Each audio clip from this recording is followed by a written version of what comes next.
কি রে মানিক, এই যে কি আড্ডা দিতে আইছত নাকি মোবাইল টিপতে আইছত? মোবাইল রাখ। আচ্ছা বন্ধু খারা, আমি একটু প্রসাব করে আহি। যা। কি রে হাঁপাইতাছত কে?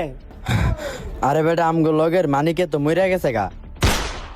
হই বেটা, তোর মাথা কি খারাপ হইছে? মানিকে একটু আগে আঙ্গ লগে আসছিল, এখন মানিকে মুততে গেছে। আরে বেটা এটা তোর চাল, ওর আত্মা সবাইরে ওর সাথে নেওয়ার লাগা সবাইরে ওর লগে ডাকে। কি রে নাসির, তুইও আইছত? ভালো হইছে বেটা, তগলে একটা জায়গায় যাম আয়। কি রে এনো দাঁড়াই রইছিস কে বেটা, দৌড় দে। কি রে তোরা দুধ দেশ কে? ওই দাঁড়া দাঁড়া, তোরা দৌড়াস কে? আরে বেটা মানিকে তো মইরা আছে, এখন মানিকের আত্মা আঙ্গ নিতে আইছে। হ্যাঁ কি কস? তো কে কইছে মানিকে মরে গেছে? কে এই যে নাসিরে কইছে আঙ্গো। ওই বেটা মানিকে তো মরে নাই কা, মরছে তো নাসিরে। হ্যাঁ তাইলে এটা কে ডায়?